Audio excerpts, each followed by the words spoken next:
Hello friends. तो आज हम जो स्टार्ट करने वाले हूँ चैप्टर नंबर 2 है स्टैट का। चैप्टर नंबर 2 की चैप्टर नंबर 1 हमने कर लिया था और उम्मीद है कि आपको चैप्टर नंबर जो 1 है वो अच्छे से समझ में आ गया होगा और आपने उसके नोट्स भी बना लिए होंगे। क्लियर हो गया? मैंने आपको पहले भी कहा था अगर आपको चैप्टर समझ में आ रहा है तो आप अपने दोस्तों को भी ये वीडियो शेयर कर सकते हो, उनका लिंक शेयर कर सकते हो ताकि उनको भी कोई फी पे ना करनी पड़े कहीं भी और वो आराम से ऑनलाइन बैठे घर बैठे ही क्लास ले सकते हैं। क्लियर हो गया? आज हम चैप्टर नंबर 2 कर रहे हैं आंकड़ों का संकलन, यानी हमारा कलेक्शन ऑफ डेटा, यानी डेटा को कलेक्ट करने के ऊपर ये चैप्टर है और ये काफी थोड़ा लंबा चैप्टर है। ठीक है ना? फिर भी कोशिश करेंगे इसको आसान वे में और जल्दी खत्म करने की। क्लियर हो गया? स्टार्टिंग के कुछ चैप्टर आपके मैंने बताया था कि जो थ्योरी के कुछ ज्यादा ही थोड़ा डीपेस्ट वे में चले जाते हैं तो उन चैप्टर को हमें 4-5 चैप्टर तक निपटाना पड़ेगा। देन उसके बाद numerical portion, graph portion start हो जाएगा। ठीक है ना?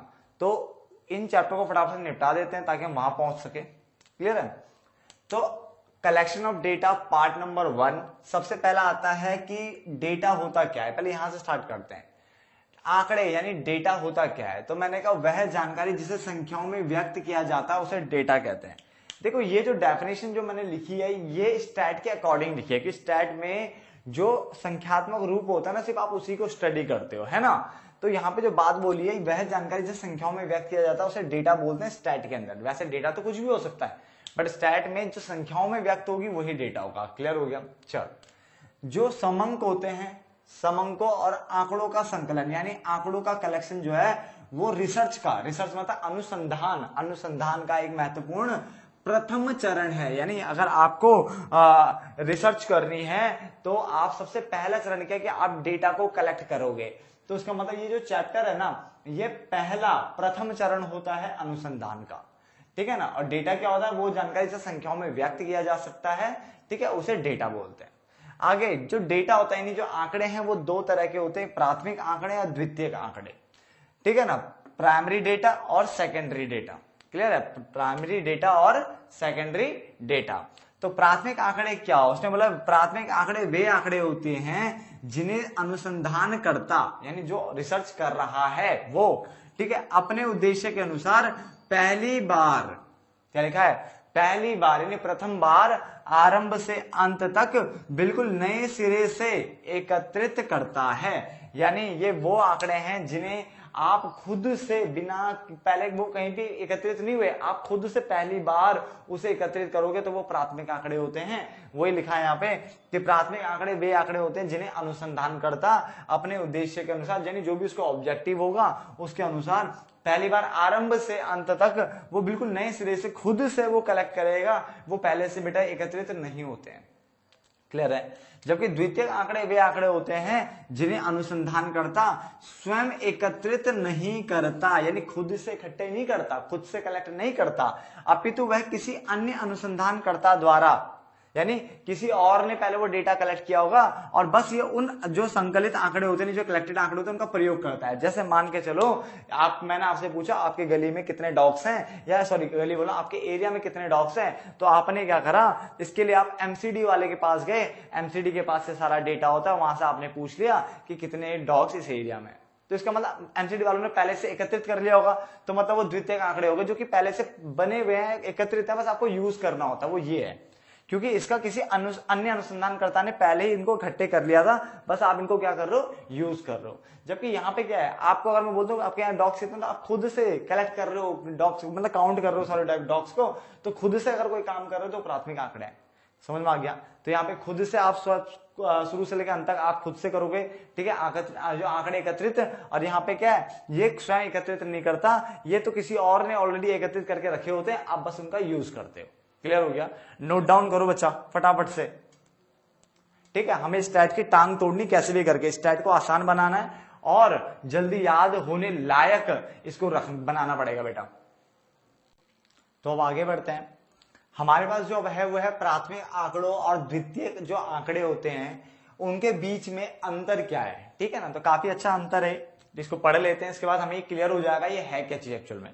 तो पहले तो मैंने वही डेफिनेशन रिपीट की है कि ये वे आंकड़े होते हैं जिन्हें अनुसंधानकर्ता अपने उद्देश्य के अनुसार पहली बार आरंभ से अंत तक बिल्कुल नए सिरे से एकत्रित करता है, जबकि ये वे आंकड़े होते हैं जिन्हें अनुसंधानकर्ता स्वयं एकत्रित नहीं करता, खुद से एकत्रित नहीं करेगा, अपितु वह किसी अन्य अनुसंधानकर्ता द्वारा संकलित यानी एकत्रित आंकड़ों का सिर्फ प्रयोग करता है।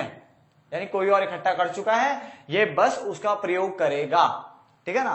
पॉइंट नंबर 2, इन आंकड़ों के संकलन में बहुत अधिक समय लगता है, बहुत अधिक धन की आवश्यकता होती है, बहुत ज्यादा लागत लगती है, इवन परिश्रम भी लिख सकते हो, परिश्रम भी बहुत अधिक लगता है। ये वे आंकड़े होते हैं जिन्हें पहले से ही एकत्रित कर लिया जाता है। ठीक है। अतः समय व लागत और परिश्रम जो मर्जी बोलो वो सब क्या लगेगा, यहां पे कम लगेगा। क्लियर हो गया। ये 2 पॉइंट नोट डाउन करो फटाफट से।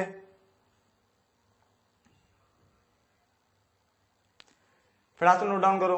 उसका पॉइंट नंबर 3, प्राथमिक आंकड़े मौलिक होते हैं। मौलिक मतलब होता है ओरिजिनलिटी की बात कर रहा है, ओरिजिनल की बात कर रहा है, तो ये ओरिजिनल होते हैं। ओरिजिनल इसलिए होते हैं, इसे अनुसंधान करता खुद जाकर के पहली बार इकट्ठे करता है। ये पहले से इकट्ठे आंकड़े नहीं होते, इन्हें खुद से किया जाता है। तो यहाँ पे आप ब्रैकेट में ओरिजिनल लिख लो, तो ये ओरिजिनल होते हैं। ये ओरिजिनल नहीं होते हैं क्योंकि ये ऑलरेडी किसी के द्वारा कलेक्ट हो रखे हैं, तो ये ओरिजिनल नहीं है, यानी मौलिक नहीं है। क्लियर हो गया। आगे, प्राथमिक आंकड़ों का प्रयोग कच्चे माल के रूप में किया जाता है, कच्चे माल की तरह किया जाता है। ठीक है। जबकि जो द्वितीयक आंकड़े होते हैं ये पहले से ही तैयार होता है और इन्हें तैयार सामग्री की तरह ही यूज किया जाता है कि ऑलरेडी कलेक्टेड है, सब कुछ हो रखा उसमें। ठीक है ना। इसे कच्चे माल की तरह प्रयोग नहीं करते। आगे, ये आंकड़े निश्चित उद्देश्य की पूर्ति के लिए एकत्रित किए जाते हैं, किसी स्पेसिफिक उद्देश्य के लिए, सम स्पेसिफिक पर्पस के लिए इसे एकत्रित किया जाता है। और ये आंकड़े तो पहले से ही एकत्रित हैं। ठीक है ना। अतः ये वर्तमान उद्देश्य के लिए सदैव अनुकूल नहीं होते। अगर आप देखो पहले से एकत्रित है, ठीक है, अब मान लो वर्तमान उद्देश्य के लिए देखो वो पूरी तरह से सही हो भी सकते हैं और नहीं भी हो सकते हैं। तो ये कह रहा है कि ये वर्तमान उद्देश्य के लिए सदैव अनुकूल नहीं होते, नहीं जैसा आप चाहते हो सकता है कि वो आपके फेवर में पूरी तरह से ना हो। क्लियर हो गया ना, क्योंकि वो और ने कलेक्ट किया है, आपको हो सकता है उससे थोड़ी ज्यादा चाहिए थे आंकड़े या कुछ अलग टाइप के चाहिए, हो सकता है थोड़ा बहुत। ठीक है ना। तो ये इसका डिफरेंस था जो कि हमने पढ़ लिया। देखो क्या पढ़ा पहले हमने, ये वे आंकड़े होते हैं जिन्हें अनुसंधान करता क्या लिखा है, क्या उद्देश्य अपने उद्देश्य के अनुसार पहली बार आरंभ से अंत तक बिल्कुल नए सिरे से एकत्रित करता है, जबकि ये अनुसंधानकर्ता स्वयं एकत्रित नहीं करता, अपितु वह किसी अन्य अनुसंधानकर्ता द्वारा जो एकत्रित आंकड़े होते हैं उनका प्रयोग करता है। ये इनमें बहुत अधिक समय धन परिश्रम लगता है, इसमें कम लगता है, समय धन परिश्रम कम लगता है, यानी लागत कम आती है इसमें लागत ज्यादा आती है। ठीक है ना। ये मौलिक होते हैं, ओरिजिनल होते हैं, ओरिजिनल नहीं होते हैं। इन्हें कच्चे माल की तरह प्रयोग किया था, इन्हें कच्चे माल की तरह प्रयोग नहीं करता, ये तैयार होते हैं ऑलरेडी। ठीक है ना। और ये किसी निश्चित उद्देश्य के लिए एकत्रित किया जाता है, ये ऑलरेडी पहले से एकत्रित हैं। और ये भी हो सकता है कि वर्तमान उद्देश्य के लिए सदैव ही अनुकूल नहीं होते, यानी जरूरी नहीं है कि बिल्कुल आपके अकॉर्डिंग ही होंगे एग्जैक्ट। ठीक है ना। तो फटाफट से नोट डाउन करो बच्चा। अगर आपको समझ में आ रहा है प्लीज लाइक शेयर और सब्सक्राइब, जिन्होंने सब्सक्राइब नहीं किया चैनल प्लीज सब्सक्राइब कर दीजिए। ठीक है ना। फटाफट से करिए बच्चा। तो अब आगे बढ़ते हैं। अब हमारे पास है आंकड़ों के स्रोत। ठीक है ना। तो स्रोत बेटा 2 तरह के होते हैं, प्राथमिक यानी प्राइमरी सोर्स और सेकेंडरी यानी द्वितीयक सोर्स। जैसे हमने प्राथमिक आंकड़े और द्वितीयक आंकड़े पढ़े, तो प्राथमिक आंकड़े जिस सोर्स से लिए जाते हैं उसे प्राथमिक सोर्स कहते हैं, और द्वितीयक आंकड़े जिस स्रोत से आप इकट्ठे करते हो उसे द्वितीयक स्रोत कहते हैं। देखो, प्राथमिक आंकड़े जिस स्रोत से आप इकट्ठे करोगे प्राथमिक स्रोत, द्वितीयक आंकड़े जिस स्रोत से इकट्ठा करोगे उसे द्वितीयक स्रोत बोलते हैं। ठीक है ना। तो स्रोत क्या होते हैं वही पढ़ लेते हैं, लगभग वही डेफिनेशन जो आंकड़ों की होती है। ठीक है ना। बट पता होना चाहिए स्रोत के फॉर्म में क्या बोलना है। तो इससे अभिप्राय उद्गम मतलब होता है स्टार्टिंग पॉइंट, उद्गम मतलब स्टार्टिंग पॉइंट। ठीक है ना। तो उद्गम के स्रोत से आंकड़ों के संकलन से है। तो इससे अभिप्राय उद्गम के स्रोत से यानी बिल्कुल ओरिजिनल जगह से आंकड़ों को इकट्ठे करना है।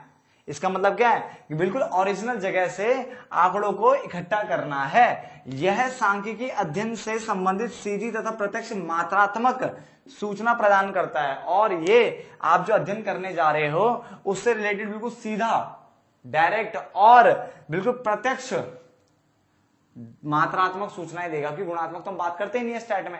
तो उसने बोला प्राथमिक स्रोत वो स्रोत है जिससे अभिप्राय उद्गम के स्रोत से, उद्गम मतलब जो आपका स्टार्टिंग है, ओरिजिनल जगह से आंकड़ों को इकट्ठा करने से है, ओरिजिनल जगह से आंकड़ों को खुद से इकट्ठा करने से है। यह सांख्यिकी अध्ययन के लिए आपको क्या देता है, सीधी और प्रत्यक्ष मात्रात्मक सूचनाएं प्रदान करता है।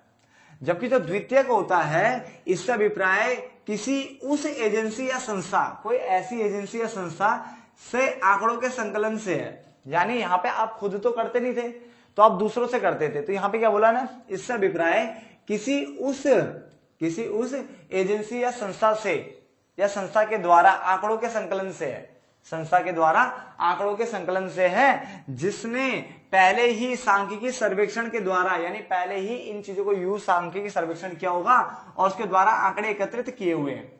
तो द्वितीय स्रोत कौन सा स्रोत हुआ, एक ऐसा स्रोत जिसमें पहले ही किसी दूसरी संस्था ने, किसी दूसरी तुम्हारी क्या एजेंसी ने आंकड़े इकट्ठे कर रखे हैं।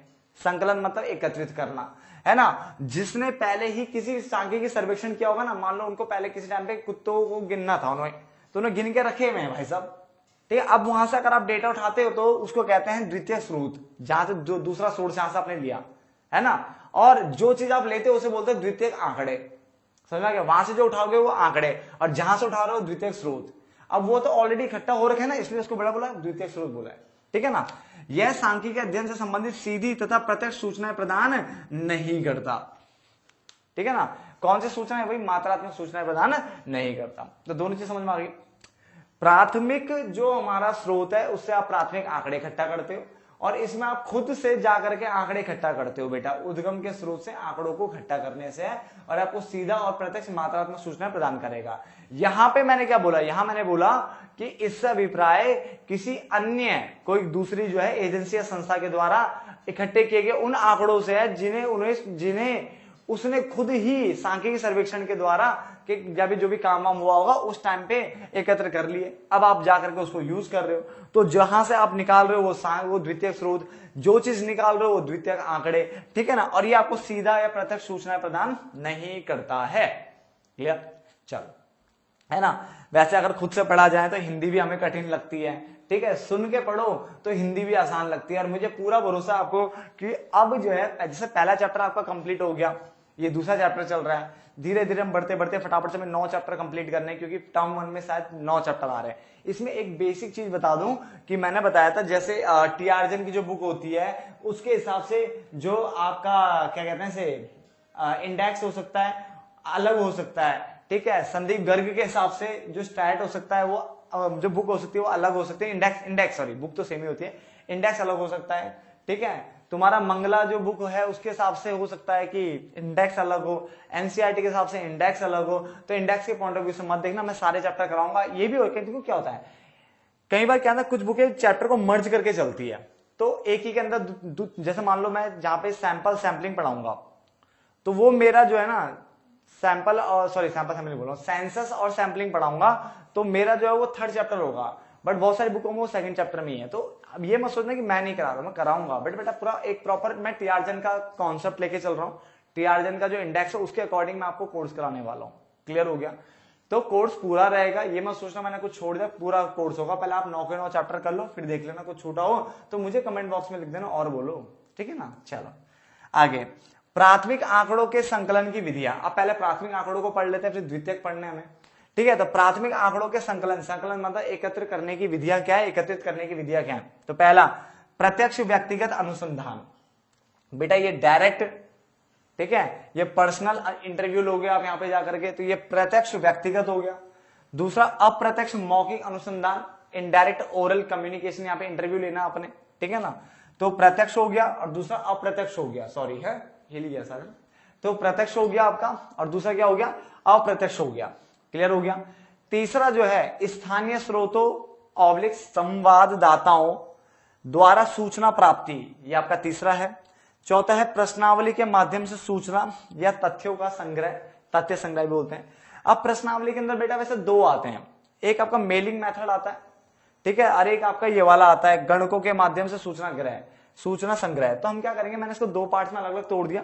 प्रश्नावली में मैं आपको मेलिंग मेथड ही पढ़ाऊंगा जो पढ़ाना है मुझे, ठीक है ना। बट जो उसका दूसरा पार्ट होगा गणकों वाला, वो मैं आपको आगे वाले में पढ़ाऊंगा। क्लियर हो गया ना। तो जो डाक यानी मेलिंग मतलब डाक, तो डाक प्रश्नावली इसके अंदर ही पढ़ा दूंगा। और जो रही बात दूसरी वाली गणकों वाली, उसको अलग पॉइंट में बना रहा हूं। तो मैं 5 मेथड लेके चल रहा हूँ। इसके अलावा टेलीफोनिक भी होता है, फोन वाला, है ना। तो वो आता वाता है नहीं, इसको हम पढ़ाते भी नहीं है ना बुक में हो, ठीक है ना। तो हम क्या करेंगे, हम सारे पढ़ रहे हैं टीआरजन के हिसाब से देखेंगे। तो इसने प्रश्नावली को बेटा 2 पार्ट में तोड़ा हुआ है, डाक वाला और गणकों वाला। तो डाक में यही पढ़ा रहा हूँ, गणकों को भी पढ़ा रहा हूँ, मतलब पढ़ा मैं सब रहा हूँ, ठीक है। बट मैंने 5 पार्ट में इसको तोड़ दिया कि 5 तरीके से हम क्या करेंगे, यहाँ पे आंकड़ों को इकट्ठा करने की कोशिश करेंगे। 5 विधियां हैं, और वो 5 विधियों में क्या क्या करना है बेटा, वो पढ़ना स्टार्ट करते हैं, ठीक है। तो फटाफट से नोट डाउन करो ये पांचों के पांचों नाम और ऊपर का कंटेंट भी। तो आगे बढ़ते हैं। देखो सबसे पहली विधि, हमारी पहली विधि है प्रत्यक्ष व्यक्तिगत अनुसंधान। प्रत्यक्ष व्यक्तिगत अनुसंधान, ठीक है ना। देखो क्या कह रहा है इसमें, ये कह रहा है इस विधि के अंतर्गत जिन व्यक्तियों से सूचना प्राप्त करनी होती है, यानी जिन व्यक्तियों से आपको डेटा कलेक्ट करना है, ठीक है, आंकड़े कलेक्ट करने हैं, अनुसंधान करता है, स्वयं उनसे प्रत्यक्ष यानी सीधा संपर्क स्थापित करता है। इसका मतलब अगर मुझे इंफॉर्मेशन आपसे लेनी है तो मैं आपके दोस्त से नहीं पूछूंगा, किसी दूसरे व्यक्ति से या किसी दूसरे बंदे से नहीं पूछूंगा आपके बारे में, मैं डायरेक्टली आपके पास आऊंगा, आपसे बात करूंगा और आपसे डेटा क्या है लेके जाऊंगा। क्लियर हो गया। तो इसे कहते हैं प्रत्यक्ष व्यक्तिगत अनुसंधान। अब देखो पेपर में पूछा जाता है कभी इसके उपयुक्तता मतलब ये सुइटेबल कहां पे, कहां पे ये वाला मेथड सुइटेबल होता है, यानी कहां पे इसको लगाया जा सकता है, इसके मेरिट्स क्या है यानी इसके गुण क्या है, और डीमेरिट्स क्या है, इसके अवगुण यानी दोष क्या है, ठीक है। तो कुछ भी पूछा जा सकता है, तो बड़ा आराम से लिखा जा सकता है। देखो लिखना भी काफी आसान चीज है इसमें। पहला, ये वहां के लिए उपयुक्त है जहां पे जो क्षेत्र हो सीमित हो, क्योंकि आप खुद से जाकर के पर्सनली डेटा कहां तक कलेक्ट करोगे, एक एरिया तो होना चाहिए लिमिटेड। अभी बोलोगे मैं पूरे इंडिया का कर दूंगा, बेटा पॉसिबल ही नहीं, आप कब तक कर पाओगे। अगर मैं आपको बोलूंगा आपको 1 साल के अंदर डेटा देना, आप बोलोगे मैं खुद से घर घर जा जाके करूंगा, तो बेटा नहीं हो पाएगा डेटा कलेक्ट, ठीक है ना। तो इसलिए यहाँ पे जो क्षेत्र होता है, अनुसंधान का जो क्षेत्र होता है वो सीमित होता है, यानी एक लिमिटेड एरिया होता है। एक आपको एरिया दे देंगे, इतने एरिया में आप काम करो, इतने एरिया में दूसरा बंदा काम करेगा, ऐसे किया जाता है, ठीक है ना। तो सीमित क्षेत्र आपको दिया जाएगा। नंबर 2, आंकड़ों में मौलिकता, अगर मौलिकता होगी तभी ये मेथड लग पाएगा। मौलिकता मतलब होता है, मैंने बताया था, एक रूपता बोलूं या सीधा बोलूं ओरिजिनलिटी, यानी आपको ओरिजिनल डेटा चाहिए, आपको बिल्कुल ठीक ठाक और सही डेटा चाहिए, तो भाई आप ये वाला मेथड अपनाओ। क्योंकि दूसरों से अगर डेटा आप मांगोगे, यार जरा देख के ये वहां पे क्या नाम है, कितने वो है क्या है, तो हो सकता है वो आपको गलत डेटा दे दे, बट आप खुद से जाओगे तो आपको डेटा अच्छा मिलेगा। तो अगर आपको मौलिकता चाहिए आपके आंकड़ों में, आप चाहते हो कि मौलिकता जरूरी हो, तो भाई ये वाला मेथड लगाओ। कौन सा? प्रत्यक्ष व्यक्तिगत अनुसंधान। आप चाहते हो कि आंकड़ों में शुद्धता ज्यादा हो, तो भाई साहब ये वाला मेथड अप्लाई करो। आप चाहते हो कि जो आंकड़े जो दे रहे हैं जो लोग, उनसे आपका सीधा संपर्क हो, तो ये वाला मेथड अप्लाई करो। तो ये मेथड आप कहां अप्लाई करोगे? जहां आपको लगता है, जहां पे आपका क्षेत्र जो सीमित है वहीं है मेथड लग सकता है। जहां पे आपको क्या है, मौलिकता अधिक जरूरी है, मतलब आपको चाहिए कि खुद से जाके कलेक्ट करना है, ऐसा डेटा पर ऐसा पंगा चाहिए, ओरिजिनल चाहिए डेटा, बिल्कुल खुद से गया कलेक्ट किया हुआ डेटा चाहिए, तो ये वाला मेथड अप्लाई करो। आपको शुद्धता चाहिए आंकड़ों में, तो बेटा ये वाला मेथड अप्लाई करो। और अगर आपको देने वालों से सीधा संपर्क स्थापित करना, खुद से बातचीत करते हुए बात करनी है, तो ये वाला मेथड अप्लाई करो। तो इसके बेनिफिट क्या होते हैं? बेनिफिट क्या आ रहे हैं? पहली बात, इसमें आंकड़े जो होंगे, एकत्रित आंकड़े या संकलित आंकड़े जो होते हैं मौलिक होंगे, यानी खुद से जाकर के इकट्ठे किए हुए आंकड़े होंगे, ये इसका बेनिफिट है। इसमें आपको शुद्धता मिलेगी, ये बेनिफिट है। आंकड़े विश्वसनीय होंगे, रिलायबल आंकड़े होंगे, इस पर भरोसा कर सकते हो क्योंकि खुद से कलेक्ट डेटा बेटा है, ठीक है। और यह विधि काफी लोचदार होती है। लोचदार इसलिए बोला जाता है, फ्लेक्सिबल, क्योंकि आप इसमें अपने अकॉर्डिंग, मान लो आपको ढंग से आंसर नहीं मिल पा रहे, तो अपने अकॉर्डिंग क्वेश्चनों में चेंज कर सकते हो, आप अपने प्रश्नों में चेंज कर सकते हो, डेटा में थोड़ा इधर चेंज करके बोलोगे चल अब तो इसके अकॉर्डिंग बता करिए। तो रटे रटाए क्वेश्चन ना ले जाकर के आप अपने अकॉर्डिंग क्या है इसमें कुछ चेंजेस कर सकते हो, ताकि आपको जो जानकारी हो सही से प्राप्त हो सके। तो ये लोचदार होता है, फ्लेक्सिबल होता है, चेंज हो सकता है, ठीक है ना। आगे दोष क्या है कि ये बड़े क्षेत्रों के लिए अनुपयुक्त है। भाई बड़े क्षेत्रों पे एप्लीकेबल नहीं हो सकता, एक बंदे को कहां भगाओगे।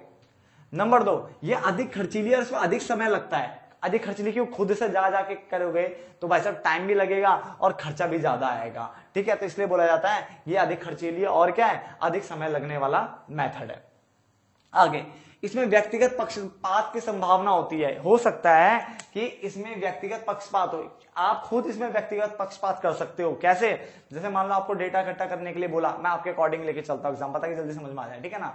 आपको पता चला कि मैंने बोला कि जाके पता करना है कि किसकी इनकम कितनी कितनी, ऐसे डेटा इकट्ठा करके लाना है। अब आपको पता चला कि अगर इनकम का सही डेटा दिया तो गवर्नमेंट ऐसी ऐसी हरकतें कर सकती है, तो आप जानबूझ के सबका डेटा तो सही उठा रहे हो, मगर जब अपने परिवार या अपने सगे संबंधियों की बारी आ रही है तो आप जानबूझ के डेटा थोड़ा सा मैनिपुलेट यानी उटपटांग हरकतें कर करके दे रहे हो। तो इसका मतलब आप व्यक्तिगत पक्षपात कर सकते हो कि उसके लिए कुछ अलग और इसके लिए कुछ अलग, ऐसा पक्षपात होने की संभावना यहाँ पे होती है।